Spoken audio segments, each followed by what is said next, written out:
This is the Late Round Podcast with your host, JJ Zacharisa.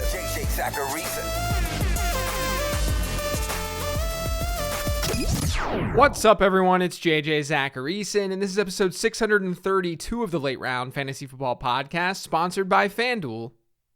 Thanks for tuning in.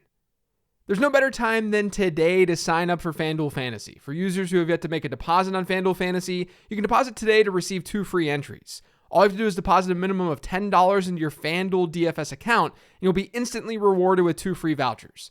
This is a limited time offer, so be sure to deposit now and play for free. Head over to FanDuel.com or download the FanDuel Fantasy app today. Eligibility restrictions apply. Go to FanDuel.com or download the FanDuel app for more details.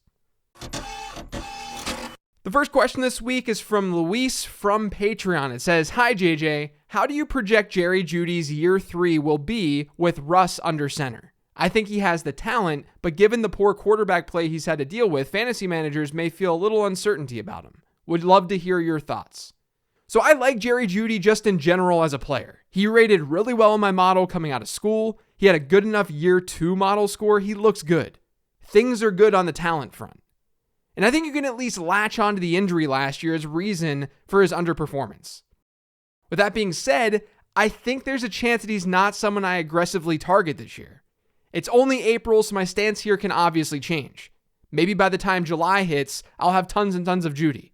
But he came in right around that wide receiver 24 to wide receiver 28 mark in my initial projections. Now I'm giving that a range because projections can be really tight, where one spot to the next is not super significant. But my projections currently have Jeudy at 1,066 receiving yards and 5 touchdowns. That may seem like a low number when you hear it, but Denver has playmakers.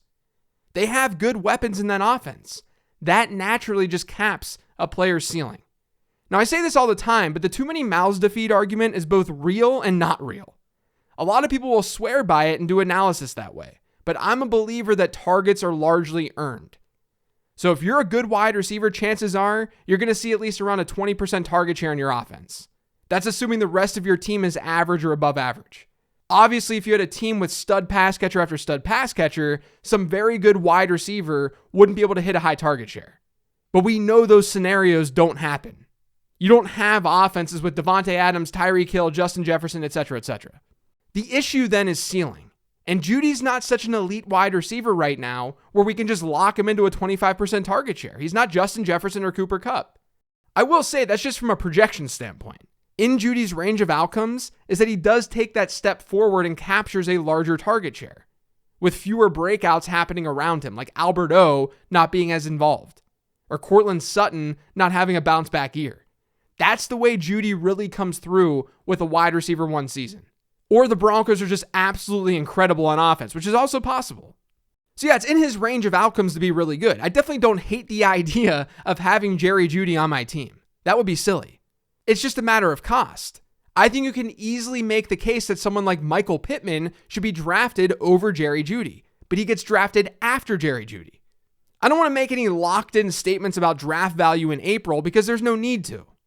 I'm just saying that while I do think that Jeudy has a path to a ceiling, my fear is that people are going to buy into the Russell Wilson trade a whole lot. And understandably so. But that puts Jeudy in a section of the draft where he's not a must-draft player, when I'd really like him to be a must-draft player. And I think that's already happening. So I like Jeudy overall. My dynasty rankings are on the Late Round Fantasy Football Patreon, and I'm definitely bullish on Jeudy there. I just think from a redraft standpoint, I'm probably going to like him at market value. I don't think he's going to be someone that I'm drafting a ton of.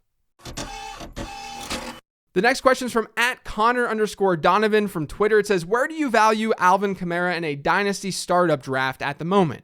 I'm not sure what to think with his legal situation and age being the biggest factors." Kamara is one of those players that I'll probably rank higher than where I'd actually draft him in a startup. Just because I try to avoid those types of players in startups. Unless they fall a whole lot because everyone in the league is going with more of a productive struggle build. I think within the running back position, he's in that like RB14 range. That's where I had him in my last rankings update. But as late round fantasy football patrons know, I value wide receivers higher than the average dynasty manager does. According to Dynasty League Football's April startup ADP data, Kamara was 30th overall when I have him a little bit below that in my rankings. I know it sounds all doom and gloom for him and the potential legal situation is still up in the air, But I will say this, he looked a lot better than I expected in my initial projections, because he has a really high target share ceiling in that offense. So if I'm going to buy Kamara, it's in redraft. I very, very rarely am drafting and buying these types of running backs in Dynasty unless I'm getting a huge discount, which you might be able to get right now just given his situation and everything that's so up in the air. And I do think that he can stick around the league longer than most backs given his central asset is his pass catching. So it's not all terrible for Alvin Kamara, but I'm slightly lower than consensus only because I'd rather build through wide receiver in a startup. The next question is from @HGree56 on Twitter. It says, following the historical trend of wide receivers switching teams being bad for them in year one, does that make Tyreek Hill and Davante Adams fades? I know DeAndre Hopkins and Stephon Diggs did well, but Julio and Kenny Golladay both flopped. I think the point I want to make about this was sort of indirectly answered in the question itself. There's definitely this idea out there that when wide receivers switch teams, they usually see a drop in production. And it's not wrong. We usually do see that. However, you should keep two things in mind. Number one is cost. If the market also gives those players a dip, then it's all irrelevant.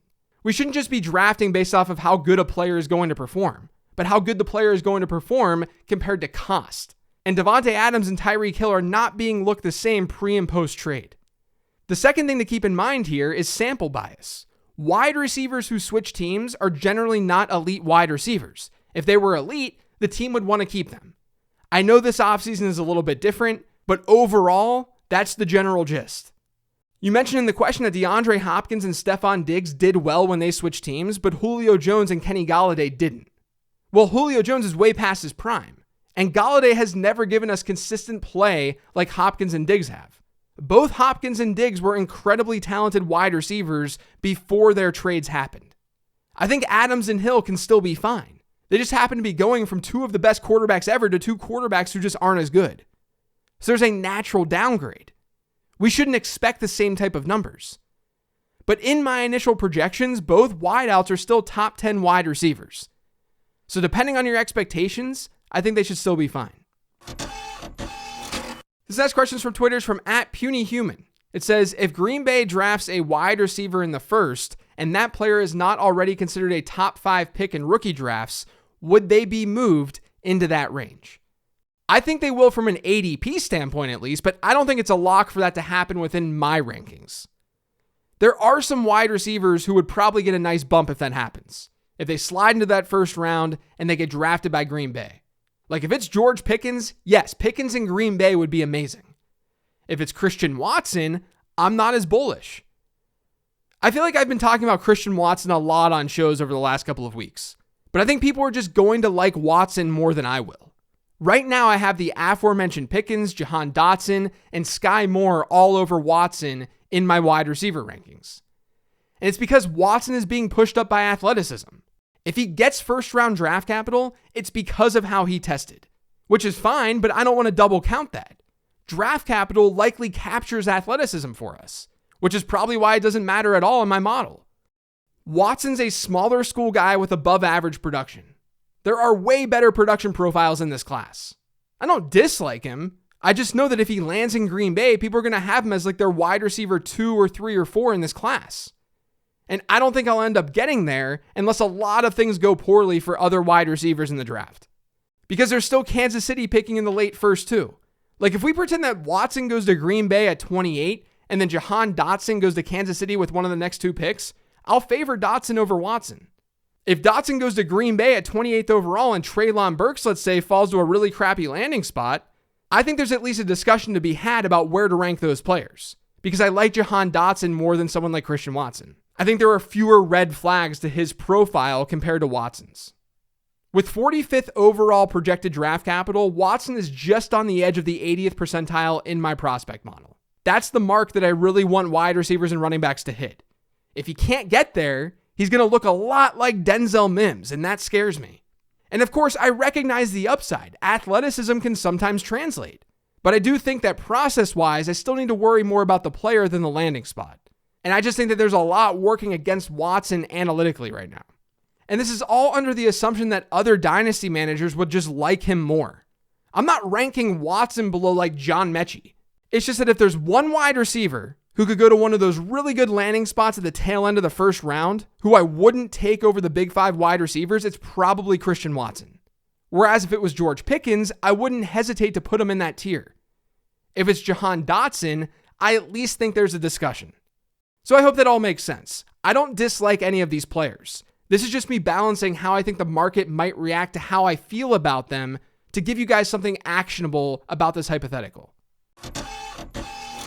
The last question this week is from @AJ_the_Pie_London. What are some of the green flags you look for in a dynasty asset when trying to buy low, specifically with wide receivers? So first and foremost, I just look at the player himself and see if I like him or not.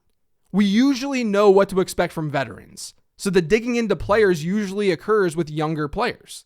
And I'll look at the player's journey as a prospect, how he did early in his career, all the stuff that I talk about on this show all the time. So if I like the player, then he's on my short list as a buy. From there, I want to see why the player has the ADP that he has. Usually, players in Dynasty will shift based on situation. It's not even just about the player himself, which is fine. Situation absolutely matters. But situations also change across a larger period of time. Someone like Rashad Bateman going to Baltimore last year, that was bad because the situation had a lesser likelihood to change. The Ravens with Lamar Jackson would likely be a run-heavy team for a long, long time. That limits Rashad Bateman's upside. That limits his potential to be a true wide receiver 1 in fantasy. He can still have a great floor, but the ceiling is in question. Whereas if you look at Philadelphia right now, we don't know how long Jalen Hurts is going to be their starter. We also can see Philadelphia drafting a wide receiver in just a week. And those factors are likely going to push Devontae Smith down. Or they will push him down after the draft. But Smith himself is good. He had a solid rookie season. He was a 98th percentile prospect in my model, and he was a 98th percentile prospect within my year 2 model. He's got good marks. But I would anticipate people being lower on him post-draft because the Eagles are tied to so many wide receivers. And that's all situation-based. Devontae Smith himself didn't change throughout that. He still looks good objectively. So hypothetically, he has a chance to then be a buy. The situation is sort of similar with Elijah Moore too. So I'd say to look at situation closely and see who's being elevated or pushed down unfairly because of that situation. You can usually pick off longer term values by looking solely at the player instead of tying so much of a player's value to his situation. A player needs to be good first and foremost in order to be relevant in fantasy football across a long period of time. If he's confirmed good and then lands in a dream spot, then you'll get something really, really special. But if he's confirmed good and he lands in a mediocre spot or a bad spot, you can still get something from him. And you have the upside of that situation then changing. That's going to do it for today's show, though. Thanks to all of you for listening. If you get subscribed to the Late Round Fantasy Football Podcast, make sure you are by searching for it pretty much anywhere podcasts can be found. And don't forget to follow me on Twitter @LateRoundQB. Thanks, everyone. Enjoy your weekend. Appreciate you listening. I'll talk to you next week.